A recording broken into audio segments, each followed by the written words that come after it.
Hello and welcome everyone. Welcome back to my channel and welcome back to my Game of Thrones Legends mobile game content. So today folks, I want to bring you some exciting news. You may have been hearing about it out into the community here for the last day or two, because it appears that we are going to get another legendary assault enemy to play with. It looks like we're going to get an Icy Viserion. And I want to give some shout outs real quick because there's a few people that's been helping us gather this information and make this known to us. Obviously, my buddy DA, he had shown me this information about 10 months ago, and we knew it was coming, but we just didn't know, when it was going to happen. And then now, within the last few days, one of my members, Suze, she let me know that, hey, people are seeing this in game. She found it in a Game of Thrones Legends Ukrainian site that she visits, and they were saying, hey, this is in game. We're seeing it. We're playing it. And I was like, oh, wow, cool. That must mean it's coming. And then there was a couple of other members on my Discord. Silly had let me know this morning that him and his alliance are currently fighting it. So we do know that it's in game for sure because of that. And there was member Jade that's on my Discord as well. They posted me the skills at a level 10 skull version to let us be able to look at them and go over them. So I wanted to give shouts out to all those people that helped us gather this information. Thank you very much, and I really appreciate you being part of my Discord. This is one of the things that makes that so much fun, because we can share information like this and be able to talk about cool things like this. So as you can see, he is the Icy version of Viserion, and if you remember from the show and from the books, the Night King basically took down one of Daenerys's dragons and then raised it in the undead Icy version in the lore, and it was a very scary thing because it was pretty powerful, and it was a thorn in the side to the forces of good, basically. What we're seeing here is that version of the dragon, and one of the members that was talking to me about this on the Discord said they think, it was Jade, said they think it is in the rotation after Rhaegal. So maybe if you haven't seen this dragon in your house yet, maybe that's when it will pop for you. I am not honestly sure because I have not seen it pop in my house yet, and we are currently on Viserion with 10 hours to go as I make this video, so I'm not really sure if it's going to pop into the rotation in different places for different people, but Jade was saying that it popped for them in one of their houses after Rhaegal, so maybe that's what we can look for. And if you notice when it pops in your house what it popped into the rotation after, let me know in the comments so that we can try to figure out what the pattern is on this, because that would be really cool to know so that people can prepare and be ready for it when it comes, because this is going to be a new dragon with new strategies and a new experience, and we definitely want to make sure that we're ready to take the most advantage of it when it does hit. It'll be interesting to see if the loot's different, although I kind of suspect that it will be the same as the other dragons. But it will be neat to see. We're going to take some screenshots and keep record of what loot drops for this dragon, just in case it's different. That would be super cool if we saw a change in the loot for the different types of dragons. That would be really neat. I would like to see that personally, honestly. See them take some care into, the divvying out of the loot for each type. Maybe Drogon gives certain things, and Viserion gives certain things, and then Icy Viserion gives certain things. That'd be really cool to see some change in the loot drop pattern. So let's look at this skills more closely. Jade provided this information about the skills from a 10 skull variant of Icy Viserion, because that's where their house, one of the Night's Watch houses, I think she said it was Eastwatch or something like that, was one of their houses, is currently on this dragon right now. As you can see, at the 10 skull level, it has an attack power of 65k, a defense of 58k, and some health of 39.1 million. I don't really know if this is a level 50 version or not. I'm not really sure what that is right there. I'm not sure if the dragon is at a level 50 version or what it is. I'm not really sure. But it's a dragon, it's a beast, and it is blue. So we knew that kind of, but we weren't for sure until we actually see it in game. But now that we're seeing it in game, we know for sure. We've been knowing about it for a long time. We just didn't know when it was ever going to come into game. So when we start to look at its abilities, let's look at the traits. The traits start with what's called Frozen Blaze. Viserion attacks all enemies, so that's everybody on your team, for 300% fire damage. If an enemy is shielded, he deals them a bonus 200% fire damage and afflicts them with ice. So taking in a shield team against this dragon may not be the smartest move, I would think, because 300 plus 200 is 500% damage, so that could be really brutal. Oh man, that could be bad.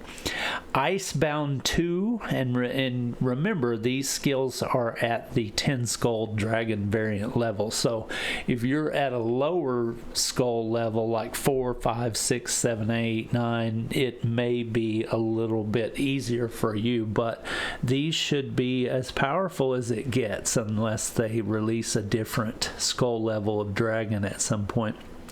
Icebound 2, which is at max, is Viserion's base attack, hits all enemies for 100% fire damage and freezes 3 gems on the puzzle board. Anytime he is struck by an enemy skill, this attack will occur 1 turn sooner. So whenever you hit him, it's going to charge him up to make him be able to do this that much faster. I don't know what the rotation is on this power for him. I don't know if that means it charges up his stamina meter faster, or if he's just, set on a certain amount of turns like Yellow Viserion is when he does his laydown. It's after a certain amount of turns. I think it's like 5 or 6 turns. He does his laydown pacify thing. This is probably going to be kind of like that. Arisen Fury 2 is at max as well. At the start of each turn, Viserion removes 1 debuff from himself.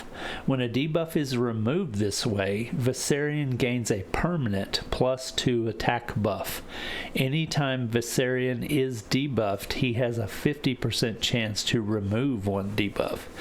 So if you go in there trying to throw the debuffs around on him, if they even work on him as a dragon and a beast, he's going to be taking them off. So just be aware of that. Plus, he's going to get a permanent attack buff when a debuff is removed this way. So that's something to keep in mind. He's going to get stronger.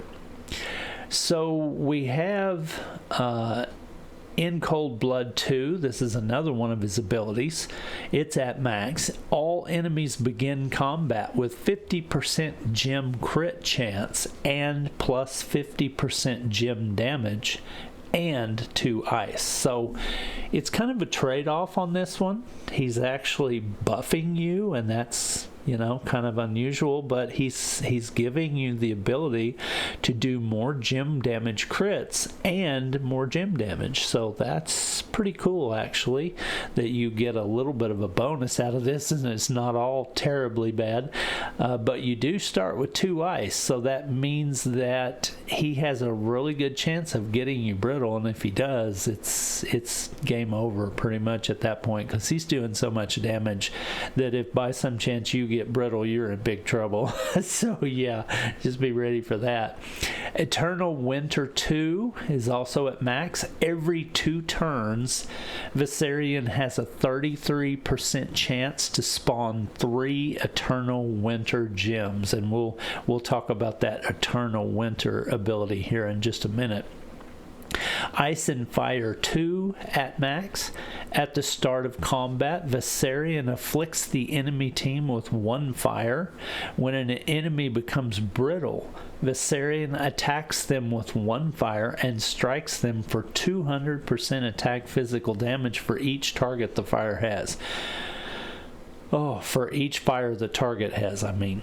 Wow, he is doing a lot of damage, man. So he is really going to wreck some teams. I have a suspicion based on some things that I've heard talked about so far on what team will be good against him, but I don't want to really share that yet. I want to save that for when I get to make some actual play videos on some attacks on him, and we'll look at that and see how it works. But man, he's doing a lot of damage. It's crazy. I'm afraid he's going to be slaughtering me pretty quick at this level, because my alliance is also one of the few in the game that are at 10 skulls, and we are going to be seeing his full wrath as well. So yeah, this is going to be interesting, and it's going to be really nice to try something new. Everything is getting so stale, especially in the alliance content, and we really need something new, like some alliance versus alliance or house versus house battles, guild wars, whatever you want to call it. We really need that, and I hope the developers are close to adding that to the game. We really hope and pray, because man, we need something new. But this is going to help, and this will be cool, because this will be a new mechanics to figure out and a new enemy. So now let's talk about Eternal Winter 2, which is his special ability that we have never seen before, but it says every 2 turns Viserion has a 33% chance to spawn 3 Eternal Winter gems. Okay, so now when we look at what the Eternal Winter gem does, it says if this gem isn't matched before its counter reaches 0, it applies 1 ice to a single target. It then deals that target 150% attack physical damage of his physical damage, and a bonus 400% attack physical damage if the target is brittle. So wow, oh my gosh, this dragon is gonna wreck some people hardcore. He is doing a lot of percentage damage, man. I mean a lot. So based on his attack power of 65k at 10 skulls, wow, that's so much damage. I'm going to guarantee that they're going to end up having to nerf this thing a little bit, because he is just sounding way too strong. So it's going to behoove you to try to match these gems to get them off the board. But you know, that kind of goes along with the mindset of, are we even going to survive long enough to worry about this? So that's going to be interesting to see whenever we do some play testing on him. You know, will we even survive long enough to worry about all these turns into the future? It may be a situation of 5 turns in, we're all dead. So we'll just have to try it and see. But this is going to be really cool, and I'm excited. Icy Viserion coming to you soon. He's going to be a new experience, and it's going to be really fun. I can't wait till he pops on my alliance, and as soon as he does, I'm going to be doing some actual play hit videos on him to show you kind of what you may be thinking about trying to do, and show you some, hopefully some good team builds for him as we experiment around. So appreciate you watching my content today. I'm really glad I could bring this to you. We know it's in game now, so get out there and have some fun with it. Hopefully he pops for your alliance soon. And from what I'm hearing from Jade of Night's Watch, it's possible that he will be popping in after Rhaegal. So if you got Rhaegal up right now, be looking for him, hopefully. And I will see you in a video about Game of Thrones Legends coming soon. Thanks for watching. Check the link in my description for a link to my Discord, and we'd love to have you hang out and have some fun with us. Talk to you later. Have a great weekend. Peace.